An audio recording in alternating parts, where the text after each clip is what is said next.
Você não procrastina porque você é preguiçoso. Não é, na verdade nunca foi sobre isso. E eu gostaria de falar um pouco aqui nesse vídeo sobre esse assunto. Por décadas a gente ouviu que procrastinar é uma espécie de falta de disciplina. Você já deve ter ouvido isso já em algum momento na sua vida. Ou até mesmo também, ou pior, até mesmo um defeito de caráter também. Que a gente procrastina porque nós somos preguiçosos, não é mesmo? Então você talvez tenha ouvido frases como, por exemplo, se você realmente quisesse, você já teria feito isso. É só ter mais força de vontade que você consegue fazer ali a atividade que você precisa fazer. E essas frases, elas ficam ecoando na nossa cabeça como se elas fossem verdades absolutas. A gente acaba trazendo essas frases para nossa mente, para o nosso ser, como se fossem realidades concretas ali. Como se aquilo realmente fosse real. E é assim que acontece com a maioria dos nossos pensamentos também. Então, quando toda vez que você acredita em uma frase dessas, que seja você repetindo isso para você mesmo, seja uma pessoa que falou ali para você, o que acontece? A vergonha dentro de você vai crescer ainda mais. A vergonha e a culpa dentro de você vai crescer ainda mais. Mas e se eu dissesse para você que na verdade isso está completamente errado, que esse conceito, essa ideia de que procrastinar e essa culpa e essa vergonha que surgem com essas frases que você diz para você próprio, na verdade, isso está completamente errado. E se a procrastinação ela não for necessariamente uma preguiça, mas sim o seu cérebro tentando proteger você de algum perigo ali iminente. E aqui talvez esteja a grande ponto de virada, né? A grande virada de chave que eu gostaria de trazer aqui nesse vídeo. Procrastinar não é sobre o esforço que você faz ou deixa de fazer, né, no sentido mais clássico da palavra, para aquela atividade que você está fazendo. Mas procrastinar é mais sobre emoção, na verdade. A ciência, ela vai mostrar que, na maioria das vezes, procrastinar é como se você estivesse fugindo de um desconforto emocional. Então pensa só comigo. Quantas vezes você se enrolou só porque você sentiu, né? Ou você enrolou ali para fazer o seu trabalho, a sua atividade, a sua tarefa, enfim, qualquer coisa que faça você procrastinar. Quantas vezes você enrolou só porque você sentiu medo de falhar? E é isso, medo de falhar. Eu estou com medo de falhar nessa atividade. E aí esse medo faz com que você não faça a atividade e, consequentemente, você sente vergonha e culpa porque não fez. A gente vai falar um pouco mais sobre esse ciclo, mas além desse medo de falhar, e se aquela sobrecarga causada muitas vezes pelo próprio estresse da atividade faz você travar completamente? Você sabe que aquilo vai dar muito trabalho, você sabe que aquilo vai te travar e você acaba travando realmente, paralisando frente àquela atividade. Ou até mesmo, isso é muito comum, um perfeccionismo que fica sussurrando ali no seu ouvido. Se o que você está fazendo aqui não for perfeito, não for do jeito que a sua mente cria, você é melhor nem começar. É melhor que você nem comece. Então o que está acontecendo na verdade no seu cérebro? O cérebro humano, ele tem mais de 200 mil anos e ele não foi feito para lidar com e-mails e com as infinitas listas de tarefas que nós temos para fazer, para executar todos os dias. O nosso cérebro, o cérebro humano, ele foi feito para manter você vivo. Na época dos nossos ancestrais, por exemplo, um barulho ali no meio do mato, ele podia significar, na verdade, uma ameaça real. Ele poderia afetar ali a sobrevivência ali das pessoas, da tribo e das pessoas que estavam sentindo aquilo, que estavam observando. Nosso cérebro todo, ele foi programado ali na época ancestral para que a gente pudesse observar qualquer desvio que estava acontecendo ali no nosso ambiente, no nosso contexto, para que a gente pudesse sobreviver. Sempre foi uma questão de sobrevivência. Então a resposta automática nestas situações era você lutar ou fugir. Simples assim, lutar ou fugir. Mas hoje, se você parar para pensar, a gente não está mais neste cenário. Hoje, as nossas lutas, as nossas principais lutas, inclusive, elas são mais emocionais. A nossa ameaça real é mais emocional. Então, por exemplo, vai ser um relatório que você tem que escrever para o seu chefe, para o seu cliente, vai ser uma ligação difícil que você tem que fazer para um familiar ou até mesmo no seu próprio trabalho também.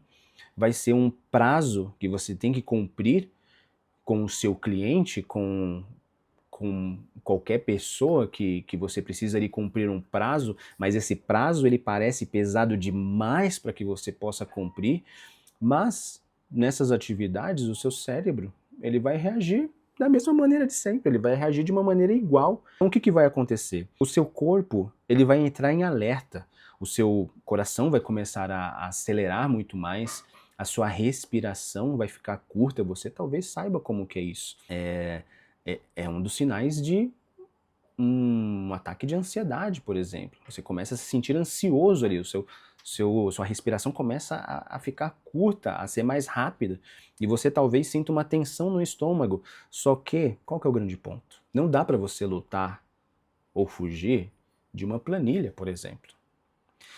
Nem fugir de um e-mail que você tem que mandar, ou de uma ligação difícil. E aí o que o seu cérebro faz em uma situação dessas? O seu cérebro vai buscar um alívio imediato. É exatamente isso que acontece dentro de nós. Ele vai buscar um alívio imediato. E aí, é por isso que você pega, por exemplo, o celular sem pensar. Porque você rolar o feed ali da sua rede social favorita, esse efeito de você fazer isso vai te dar uma microdose de alívio que vai diminuir aquele desconforto que você estava sentindo antes. Outra coisa que pode acontecer é você comer um doce. Você comer um doce, muitas pessoas são viciadas em doce, eu já fui muitas vezes, é uma luta constante, mas isso dá um alívio muito rápido ali para você também. Ou mais um episódio da sua série predileta também. Vou assistir mais um episódio aqui da minha série preferida, eu posso deixar o trabalho para ser feito depois.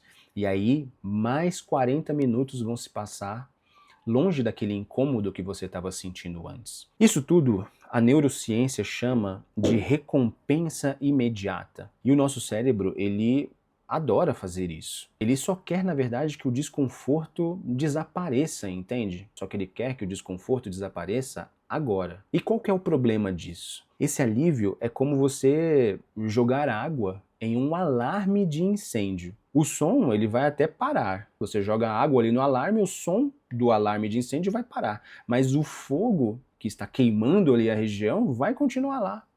Não vai adiantar nada. E a cada vez que você foge, o que acontece? O seu cérebro, ele vai aprendendo aos poucos. Toda vez que algo incomodar você, a melhor saída vai ser evitar aquilo. Toda vez que eu sinto desconforto, a melhor saída é eu evitar aquilo. E aí eu faço todas essas coisas que eu acabei de falar para você. Para quê? Para trazer um alívio imediato para o desconforto que eu estou sentindo. Então esse ciclo invisível que vai te prendendo, ele é composto da seguinte, ele é criado da seguinte forma.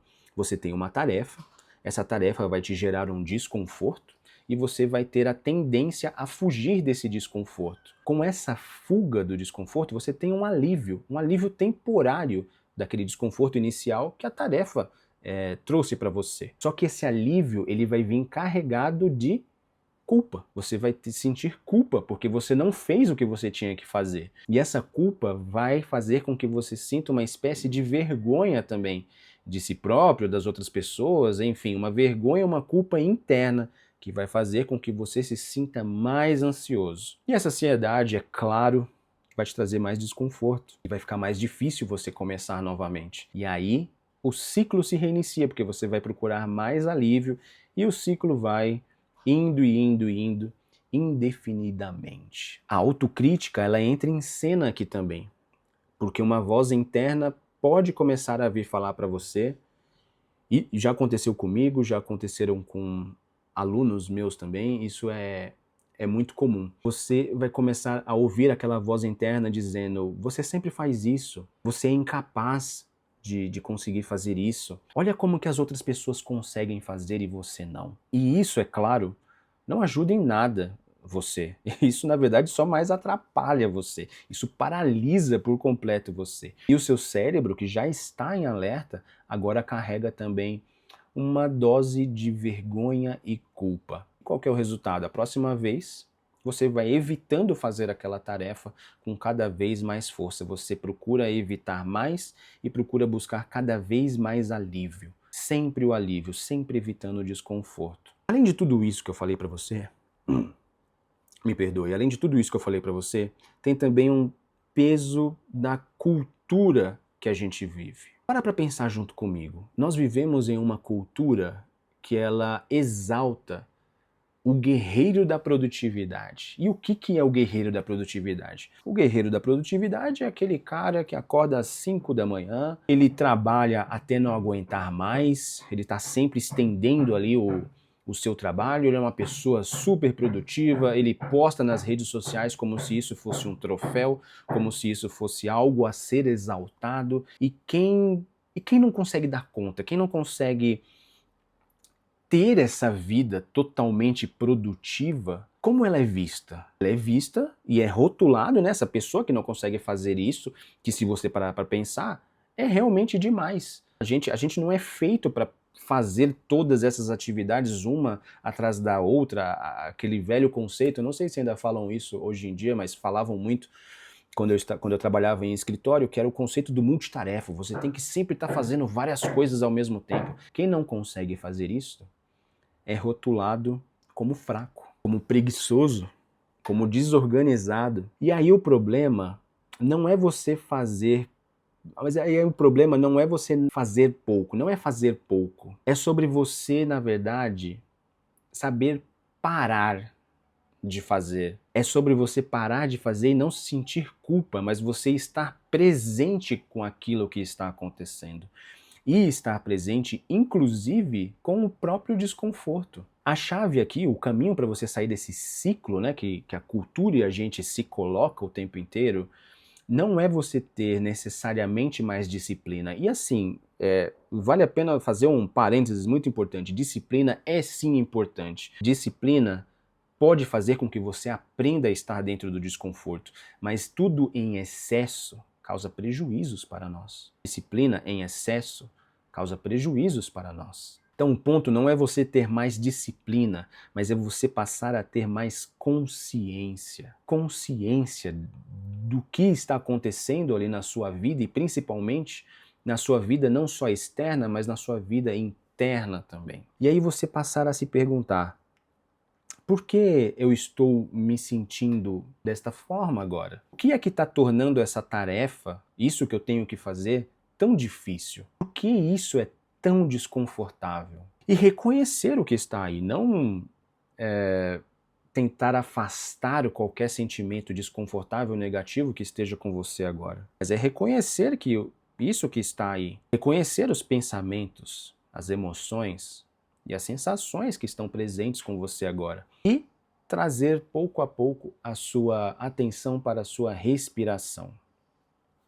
Isso que eu estou falando faz parte de uma técnica chamada espaço de respiração de 3 etapas. Você primeiro reconhece o que está presente em você agora, neste momento. E enquanto você estiver realizando a atividade que você tem que fazer também. Ao reconhecer isto sem julgamentos e com aceitação, você passa a se ancorar na respiração, você simplesmente deixa essas coisas estarem ali como estão.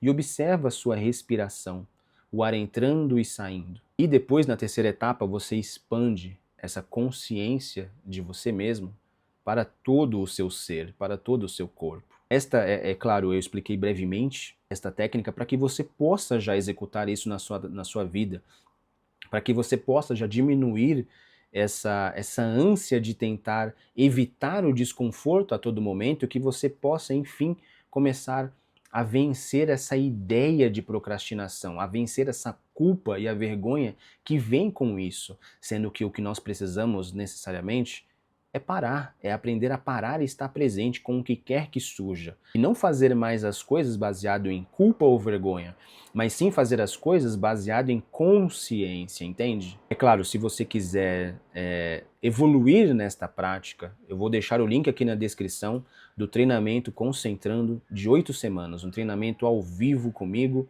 onde a gente vai explorar e vamos praticar juntos, em grupo, todas essas técnicas para que a gente consiga trazer mais consciência e presença e nos reconectarmos de verdade com o que realmente importa, que é com nós mesmos e com o momento, o único momento que nós temos, que é o agora. Então você pode praticar o espaço de respiração em 3 etapas que eu citei agora também. E pense só, como talvez o mundo fosse um pouco mais diferente se a gente pudesse trazer mais consciência para todas essas questões que a gente falou aqui brevemente.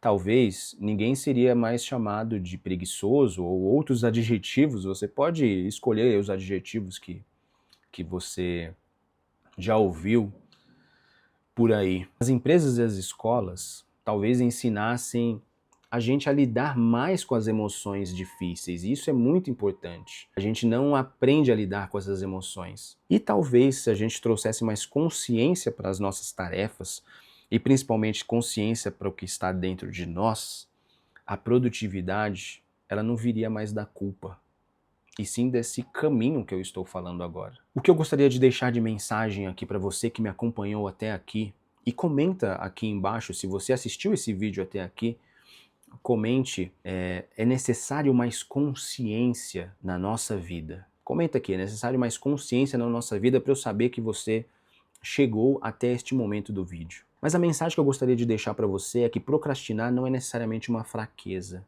mas é a mente pedindo para você, por favor, me escute com mais gentileza. O grande ponto é, você está pronto para ouvir?